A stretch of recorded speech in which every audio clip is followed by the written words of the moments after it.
Hey, the PCOS Life, it's Kelsi and it's Friday. This week we're talking about the journey to being diagnosed. I've watched everyone's videos, they've been really good. We've had a lot of similar things that tie us together, but we've all had a pretty unique path that we've gone on. So hopefully I can add a little bit, maybe find someone else that's had a similar path to me out there, some new subscribers. So for me, my path started probably when I was about 15. I had the normal puberty that happened. I got a lot of acne, specifically on my T-zone.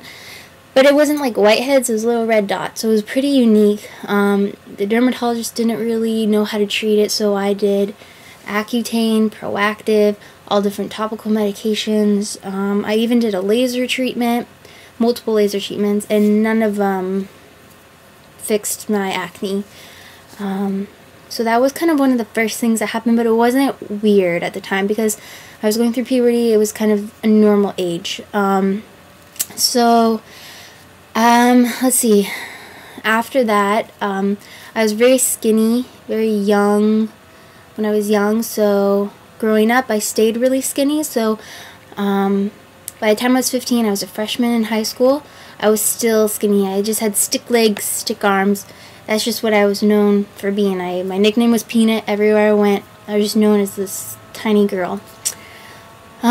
So I got my acne, and then after I went through puberty, I developed just like any other girl, except for I never got my period. So when I was 16, it wasn't too weird that I hadn't gotten it, just because I was very into sports, and I was just small, which is, some people are known for not getting their period for being small.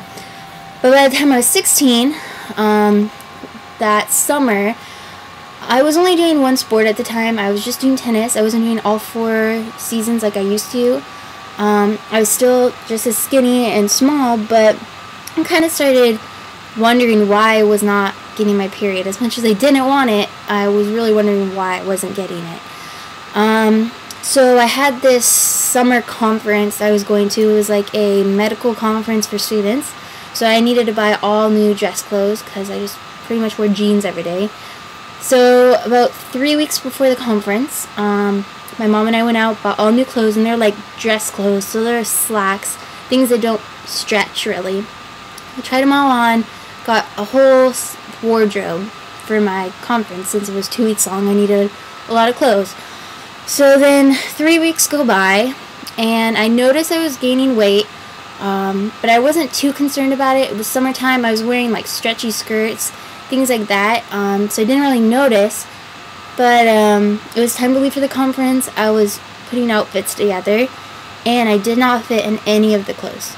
Not just a little bit, I couldn't put any of the clothes on. So that was when my mom and I realized just how much weight I had gained. And for how much weight I had gained in such a little time, it was rare for how skinny I was to begin with. I gained, I think we've estimated about 30 or 40 pounds within that 3-week period. And I could not wear any of my new clothes. I could not wear any of my old clothes. I was wearing stretchy skirts, and all the weight was just in my stomach. I still had really skinny legs, really skinny arms. I mean, I just went like this. So I went to the doctor, just told her my symptoms of not having a period and all this weight gain. I was concerned. Of course, I got horrible dirty looks because I looked like I was pregnant. I have a young face, so I looked like I was really young and very pregnant because my stomach stuck out. So of course, they did not believe me that I was not sexually active. I got yelled at and screamed at many times for being pregnant. I've told them many times, I don't have my period. I don't know how I can be pregnant, but I'll take that pregnancy test for you. I took probably a dozen pregnancy tests at all the different doctors I went to, trying to figure out what was wrong with me. All of them knowing I was pregnant, and then me proving them wrong, that I was not pregnant. My mom just never gave up. Eventually, we finally got into one of the #1 fertility doctors in Oregon, and he took one look at me and was like, "You have PCOS." Like, he just knew. But no other doctor knew because it was in 2005, so it was very unknown at the time. no doctors really knew about. He even said that he's only seen a couple cases, so it was rare. It's gotten a lot more popular now.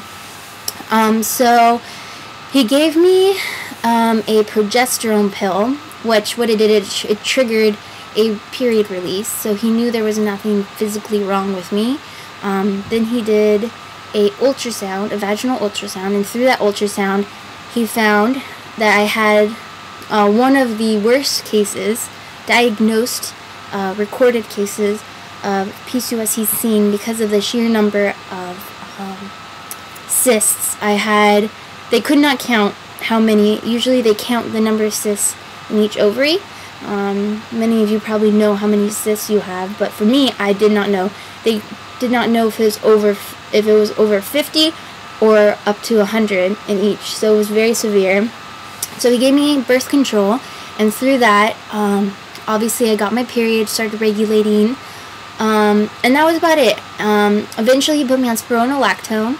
That's what helped me. I had a little bit of chest hair growth. I was lucky, I didn't get hair growth anywhere else. I had some hair loss. I also I didn't think that was that weird. I have very thick hair, so I didn't think it was that weird. So it's kind of just a beneficial plus to getting that symptom fixed. And the spironolactone is what actually eventually helped my skin clear up. So that's what made it even more obvious that PCOS is what I had. As for weight, when I was 15 years old, I was about 115, and I weighed about 115 pounds, 110, 115, depending on the season, just because of my sports. And at my heaviest, which was I think it was my freshman and sophomore year of college, I weighed 164. So I gained a lot of weight, but what was the frustrating part was I gained a lot of weight while I was dieting, while I was exercising. I worked out 2 times a day for 1 to 2 hours each session. So I was working out 2 to 4 hours a day by the time I was a freshman and sophomore in college. I ate gluten-free, carb-free, pure food, so no processed food at all. I ate how you should. It wasn't like a diet, but I ate how you should be eating, how everyone should be eating, let alone someone that was pre-diabetic. Eventually, the way I ate and the working out made me not pre-diabetic anymore, which I don't think I even mentioned that, but I was very pre-diabetic. I was near the brink of diabetes, which is why I significantly changed my diet quickly. Although I was very healthy to begin with, I was an athlete, this diet and exercise did nothing for me. It made me not diabetic anymore because it regulated my blood sugar. Weight-wise, nothing. And I think that was the most frustrating thing for me, because here I was living a healthy lifestyle, and my body did not mirror that to other people. And so I got very, very depressed, very, very anxious, living this lifestyle, and I just didn't like the idea of people looking at me and thinking I don't care about my body, I didn't care about myself. Because I did. I mean, I'm a nutrition major now, so obviously nutrition, health has been a passion of mine. I was raised, in a organic home, so it was very anxious for me to be viewed as someone that did not like my body. So I besides spironolactone and birth control, I was put on Celexa, which is also called citalopram. So those of you who watched Clee's video, she's on the same anxiety med as me. Hey, and that's also antidepressant. So that cured my suicidal thoughts, my depression that revolved around my changing body. That I just did not feel like it was my body. I did not feel like I belonged in it. I felt very distant, and those helped me significantly with that. I'm still on them today.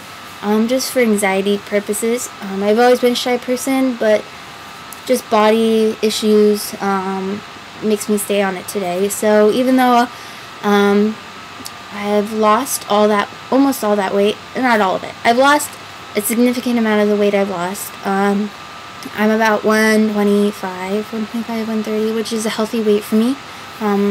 I just, right now I'm happy with my body, but I know it's going to be a struggle all the time.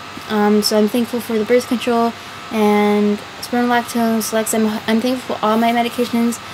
I'm most thankful for the doctor that diagnosed me. I know my mom and I would not, specifically my mom, would not have given up until I was diagnosed. But it's good now to hear how much more awareness of PCOS there is, which is also why I wanted this and I wanted that Tumblr, because just awareness is so important, because there's women out there that have these horrible symptoms that have no idea why, you know, and they need someone that once they get that diagnosed or are about to get diagnosed, they need to know that they're not alone, because it does strip something away from you. But I just want everyone to know that even though I went through this horrible, I don't think it's horrible, even though I went through this journey to be diagnosed with PCOS, it brought me to where I am today, because I learned how passionate I am about helping women with PCOS, specifically on the nutrition part, which is why I went to school for nutrition.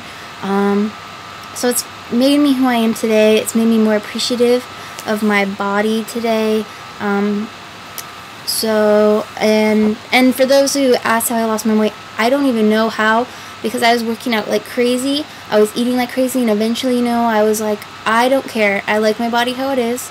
And so I just worked out when I wanted to. I went hiking when I wanted to. I ate what I wanted to in moderation. So if I wanted a cookie, I was going to eat a cookie. But then, you know, I always liked healthy food. So for me, my diet was simply just giving up and just being happy with myself, doing what I want, and that actually made me healthy. So I'm going to leave with a happy note. This is Moki. Hi, Moki. So we will see you next week. Thanks for watching our videos. Bye.